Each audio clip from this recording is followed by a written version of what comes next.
विषय वस्तु है बंगाल। आधुनिक भारतीय इतिहास के अंतर्गत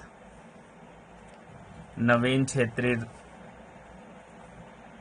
स्वतंत्र राज्यों में बंगाल का अहम स्थान है। अगर यूरोपीय कंपनियों में अंग्रेजों की बात करें तो भारत में अंग्रेजों के राजनैतिक उत्कर्ष में बंगाल प्रांत के संसाधनों का बहुत अहम योगदान है अंग्रेजी राजनैतिक उत्कर्ष में। तो किस प्रकार बंगाल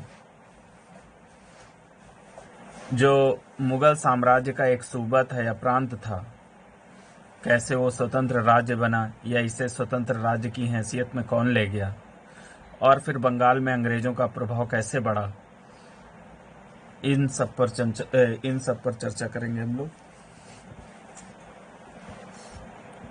ये बंगाल क्षेत्र है तत्कालीन समय का,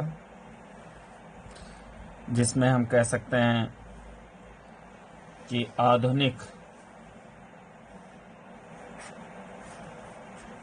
रूप में अगर बात करें तो पश्चिम बंगाल,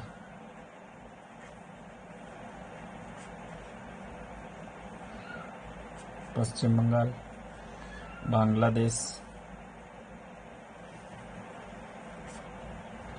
बिहार और उड़ीसा का क्षेत्र इसमें शामिल होगा। अंग्रेजों, डचों, फ्रांसीसियों, डेनों आदि ने अपनी कोठियां इस क्षेत्र में खोली। हुगली सर्वप्रमुख बंदरगाह है यहाँ का।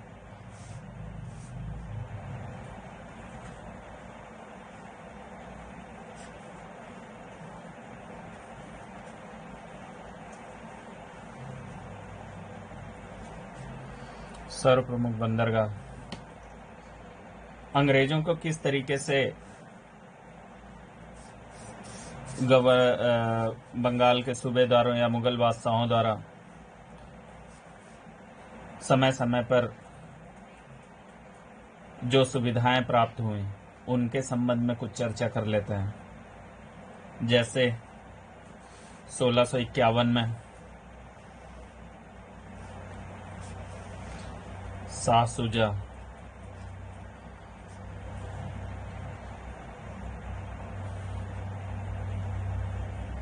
की अनुमति से ही अंग्रेजों ने पहली कोठी खोली थी हुगली में।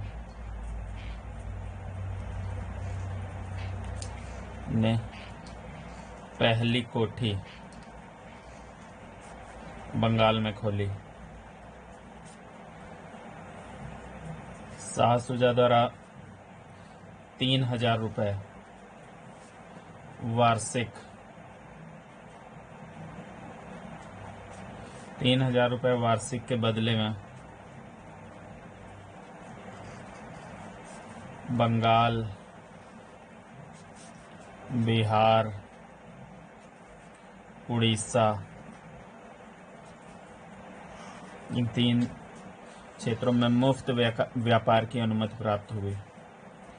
मुफ्त व्यापार की अनुमति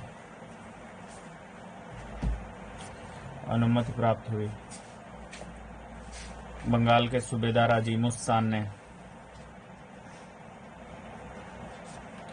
1698 में कंपनी को सूतानती, कोलकाता,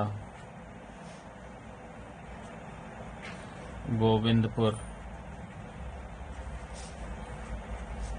की जमींदारी सौंपी थी, जो आधुनिक कलकत्ता नगर के रूप में आप देखते हैं। आधुनिक कलकत्ता की स्थापना इन्हीं तीनों गांवों को मिलाकर की गई। 1717 ईस्वी में फर्रुख सियर ने मुगल बादशाह फर्रुखसियर ने 3,000 रुपये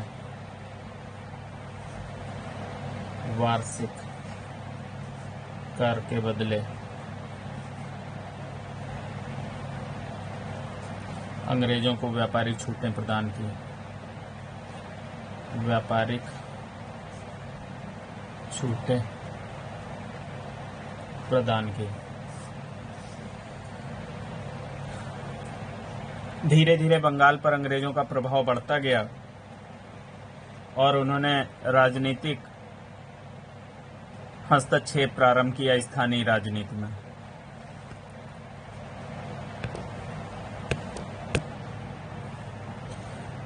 मुगल बादशाह औरंगजेब ने 1700 ईस्वी में, बंगाल है, 1700 ईस्वी में मुर्शीद कुली खां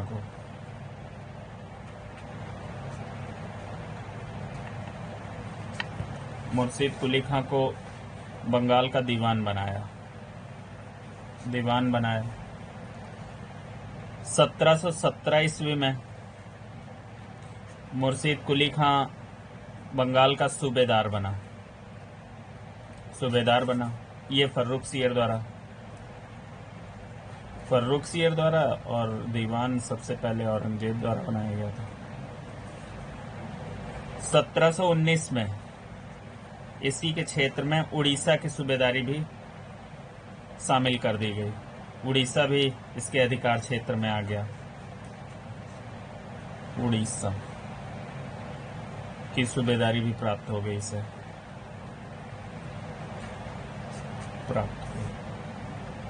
अजीमुशान और मुर्शीद कुली खां के बाद कुली खां में मतभेद हो जाने से इसने राजधानी, यहाँ ढाका है, ये ढाका है,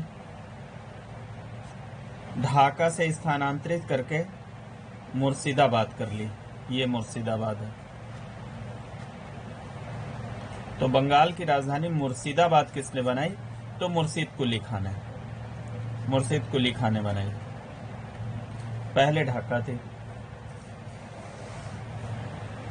यद्यपि इसने बंगाल में स्वतंत्र शासक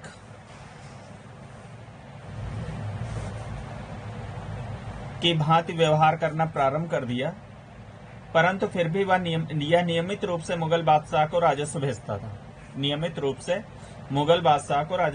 था। इसने बंगाल में कुछ भूमि सुधार किए, जैसे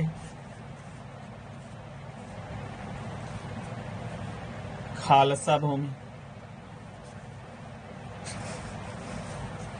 जागीरदारों से उनकी जागीरें लेकर उसे खालसा भूमि या राजकीय भूमि में परिवर्तित कर दिया, और इजारेदारी प्रथा मतलब भूमि को ठेके पर देना प्रारंभ किया, और कृषकों को अग्रिम ऋण के रूप में तकावी ऋण दिया। तो इजारेदारी प्रथा को बढ़ावा दिया या इजारेदारी प्रथा लागू की, ठेके पर भूमि को आवंटित करना, और कृषकों को तकावी ऋण दिए। अग्रिम कृषि ऋण है ये। परिणामतः जो जमींदार थे वो इससे रुष्ट हो गए। जमींदारों में असंतोष। तो इसके समय 3 प्रमुख विद्रोह हुए जमींदारों द्वारा। एक किया है सीताराम व उदय नारायण ने। 3 विद्रोह, एक सुजात खान है और एक नजात खान है। हो सकता है इसके समय हुए प्रमुख विद्रोह। तो इन 3 व्यक्तियों ने, 3 जमींदार हैं जिन्होंने इसके विरुद्ध विद्रोह किया। स्वतंत्र बंगाल राज्य का संस्थापक मुर्शीद कुली खां है, और ये स्वतंत्र बंगाल का पहला नवाब भी कह सकते हैं इसे। इसके बारे में अभी हम लोगों ने पढ़ा। इसके बाद इसका दामाद सुजाउद्दीन बंगाल का नवाब हुआ। बिहार भी इसके अधीन आ गया, बिहार भी इसके अधीन आया, बिहार भी इसके अधीन हो गया। और इसके समय बिहार का नायब सूबेदार अलीवर्दी खां था। यहाँ का नायब सूबेदार, बिहार का नायब सूबेदार अलीवर्दी खां।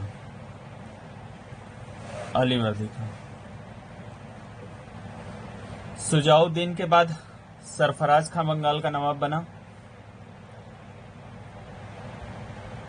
इसके समय बिहार प्रांत के नायब सूबेदार अलीवर्दी खां ने विद्रोह कर दिया। बिहार के नायब सूबेदार अलीवर्दी खां ने विद्रोह कर दिया। यहाँ पर इंपॉर्टेंट है गिरिया युद्ध। तो 1740 में गिरिया युद्ध लड़ा गया। गिरिया युद्ध किसके किसके बीच लड़ा गया? तो हम कह सकते हैं कि एक और अलीवर्दी खां और इनके समर्थक हैं हाजी अहमद, जगत सेठ आदि, और दूसरी तरफ सरफराज खां। तो सरफराज खां इस युद्ध में हार गया, अलीवर्दी खां जीत गए, सरफराज खां की मृत्यु को मार डाला गया इस युद्ध में। इस प्रकार आगे चलकर अलीवर्दी खां बंगाल का नवाब हुआ, जिसे मिर्जा मोहम्मद खां भी कहते हैं, 1740 से 56 तक। यह जो है बंगाल, बिहार, उड़ीसा तीनों के सम्मिलित प्रदेश का नवाब बना। और तत्कालीन मुगल सम्राट मोहम्मद शाह से अलीवर्दी खां ने मोहम्मद शाह से उन्हें पहले नजराना भेंट किया और फिर स्वीकृति पत्र बंगाल के नवाब का प्राप्त कर लिया। इसके समय में अगर देखें तो इधर से प्रतिवर्ष अलीवर्दी खां के समय की अगर हम बात करें, अलीवर्दी खां के समय, तो लगभग प्रतिवर्ष 1740 से 51 के बीच मराठों के आक्रमण हुए। अंततः 1751 में रघुजी भोसले मराठा हैं से संधि हुई अलीवर्दी खां के बीच, और 12 लाख रुपए वार्षिक चौथ तथा उड़ीसा का सूबा मराठों को देना पड़ा संधि के तहत। 12 लाख रुपए वार्षिक चौथ और उड़ीसा का सूबा संधि के तहत अलीवर्दी खां को मराठों को देना पड़ा। अलीवर्दी खां ने यूरोपियों की तुलना मधुमक्खियों से की है। उसने कहा है कि यदि इन्हें यूरोपियन को अगर न छेड़ा जाए तो वो शहद देंगी, और यदि छेड़ा जाए तो काट काट कर मार डालेंगे। परीक्षा दृष्टिकोण से ये कथन पूछा भी गया कि ये कथन किसका है, तो अलीवर्दी खां का है, इसलिए महत्वपूर्ण है परीक्षा दृष्टिकोण से। 1756 में जलोदर या जलशोथ या पेचिस रोग से इसकी मृत्यु हो गई अलीवर्दी खां की। अलीवर्दी खां का मानना था कि अलीवर्दी खां ने कभी भी यूरोपीय कंपनियों को किलेबंदी नहीं करने दी, सूबे की राजनीति में उन्हें हस्तक्षेप नहीं करने दिया, और न ही सूबे में संघर्ष करने दिया। तो उसने यूरोपियन से संतुलित संबंध बनाए रखे। अलीवर्दी खां के बाद अगले नवाब सिराजुद्दौला, जो इनकी पुत्री के पुत्र थे, क्योंकि अलीवर्दी खां के कोई पुत्र नहीं था, 3 पुत्रियां थी, जिनमें से एक पुत्री का पुत्र सिराजुद्दौला इनका उत्तराधिकारी बना। सिराजुद्दौला के नवाब बनते ही इसके कुछ प्रमुख शत्रु, एक पूर्णिया के नवाब, सिराजुद्दौला के प्रमुख शत्रु की बात करें अगर,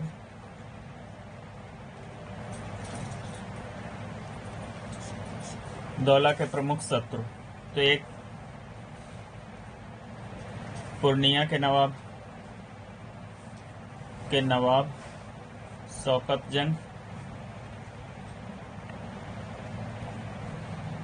जंग, ढाका के गवर्नर की विधवा घसीटी बेगम, जो इनकी मौसी भी हैं सिराजुद्दौला की,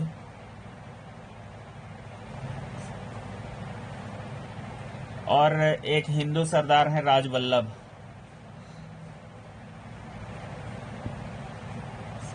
आदि लोग। सिराजुद्दौला के नवाब बनते ही शौकत जंग ने स्वयं को नवाब घोषित कर दिया और नवाबी का दावा किया, जिनका समर्थन हिंदू सरदार राजवल्लभ भी कर रहे थे और घसीटी बेगम, जो ढाका के गवर्नर की विधवा थी।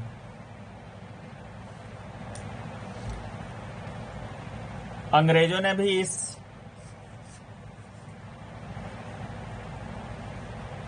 परिस्थिति का लाभ उठाना चाहा। परिणामतः सिराजुद्दौला ने इनका दमन करने के लिए, इन्हें परास्त करने के लिए अभियान किया। अंग्रेजों से उसकी दुश्मनी इसलिए थी क्योंकि अंग्रेजों ने राजवल्लभ को और उसके पुत्र कृष्ण वल्लभ को कलकत्ता में शरण दे रखी थी। यहाँ कलकत्ता में इन्हें शरण दे रखी थी। और शौकत जंग तो नवाबी का दावा कर रहे थे, साथ में घसीटी बेगम भी उनका समर्थन कर रही थी। तो इन सब का दमन करने के लिए उसने अभियान किए सिराजुद्दौला ने।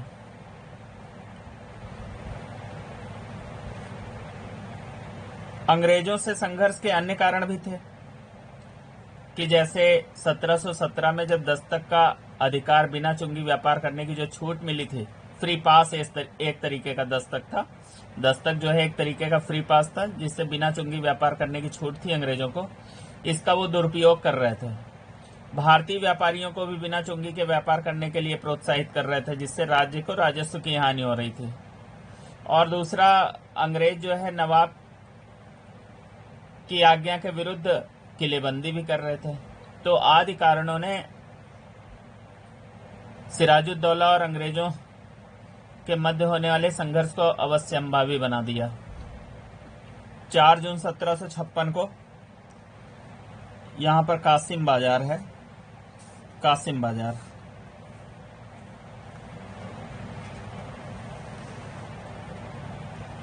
सिराजुद्दौला ने कब्जा कर लिया। फिर 16 जून को, ये 4 जून 1756 की बात है, फिर 16 जून 1756 को कलकत्ता पर आक्रमण किया सिराजुद्दौला ने।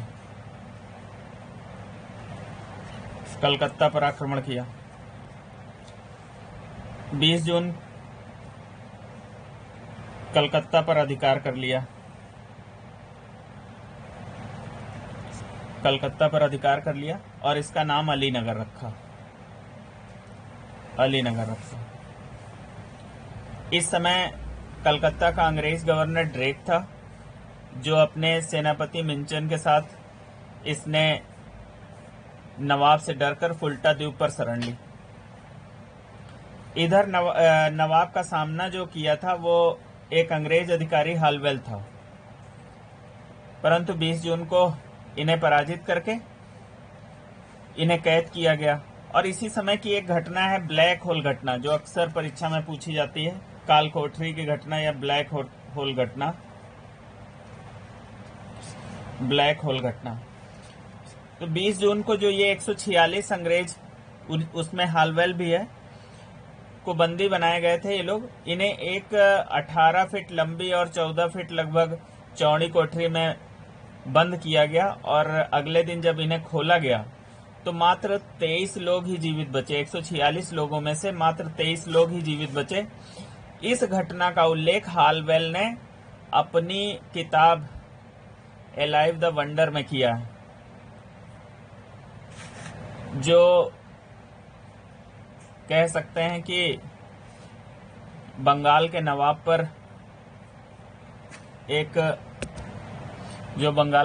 पर एक दाग के रूप में। लेकिन अन्य इतिहासकारों ने इस घटना का कोई उल्लेख नहीं किया है। इसलिए यह भ्रामक भी प्रतीत होती है। सिराजुद्दौला ने अपने प्रतिद्वंदी शौकत जंग का भी उन्मूलन किया तथा घसीटी बेगम को भी पराजित कर अपने महल ले गया। परंतु अंग्रेज पदाधिकारियों ने जो फुल्टा द्वीप पर शरण ली थी, उन्हें मद्रास से सैन्य सहायता प्राप्त हुई। नौसेना एडमिरल वाटसन के नेतृत्व में और पैदल सैनिक कर्नल क्लाइव के नेतृत्व में मद्रास से बंगाल आए अंग्रेजों की सहायता के लिए। और जनवरी 1757 में फिर से जनवरी 1757 में फिर से इनका कब्जा हो गया कलकत्ता पर। और 9 फरवरी 1757 को अलीनगर संधि परीक्षा दृष्टिकोण से महत्वपूर्ण है। अलीनगर की संधि देख लेते हैं। यह संधि जो है अंग्रेजों और नवाब सिराजुद्दौला के बीच हुई, जिसमें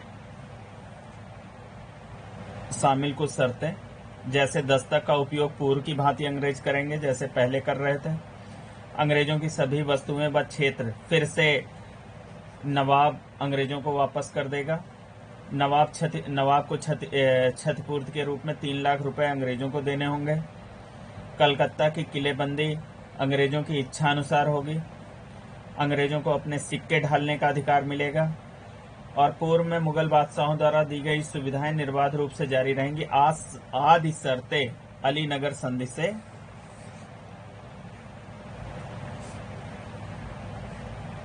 नवाब पर थोप दी गई।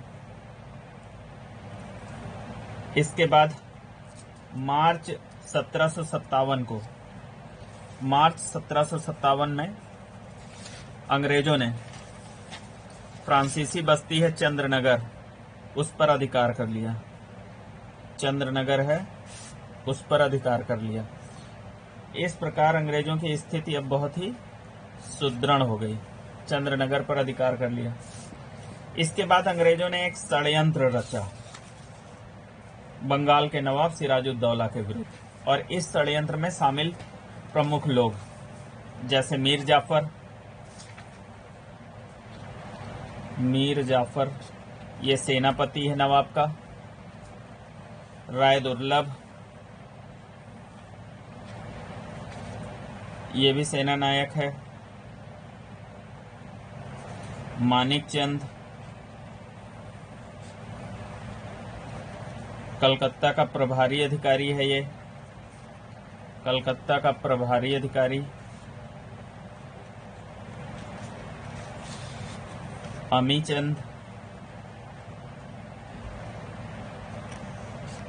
चंद एक धनी सौदागर है।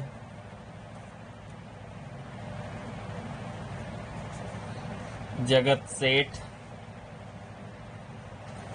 बंगाल का सबसे बड़ा बैंकर है। ये बंगाल का बैंकर। खादिम खां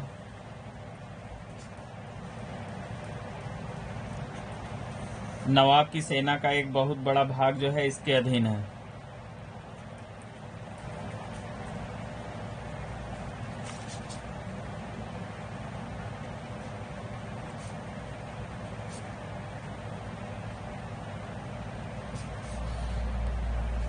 इन सब के साथ मिलकर अंग्रेजों ने एक षड्यंत्र रचा। इस षड्यंत्र में मुख्य एजेंट अमीचंद है और अंग्रेजों की तरफ से कासिम बाजार कोठी का प्रमुख वाटसन। कासिम बाजार की कोठी है, कासिम बाजार, उसका जो है प्रमुख है वाटसन।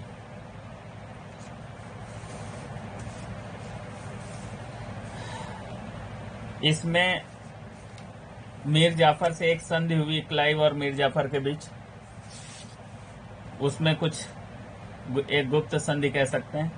या षड्यंत्र के लिए की गई संधि, जिसके तहत मीर जाफर को बंगाल का नवाब बनते ही सभी व्यापारिक सुविधाएं अंग्रेजों को देनी थी। कलकत्ता पर अंग्रेजों का पूरा अधिकार माना जाएगा। ढाका कासिम बाजार में दुर्ग निर्माण का अधिकार होगा अंग्रेजों को। 24 परगने की जमींदारी अंग्रेजों को मिलेगी। इनाम के तौर पर पर्याप्त धन मिलेगा आदि कुछ शर्तें थी, जिसे इतिहासकार के.एम. पडिक्कर ने इस समझौते के संबंध में के.एम. पडिक्कर ने कहा है कि यह ऐसा सौदा था जिसमें बंगाल के सेठों तथा मीर जाफर ने नवाब और नवाबी को अंग्रेजों के हाथों बेच दिया था। इस समझौते के क्रम में अगर आगे बढ़ें तो हम देखते हैं कि यहाँ प्लासी नामक एक स्थान है। प्लासी का मैदान है, ये भागीरथी नदी के किनारे है।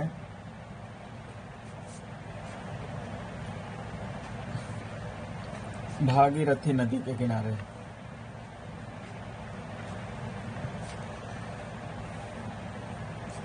नादिया जिले में पड़ेगा। नादिया जिले में यहाँ पर 23 जून 1757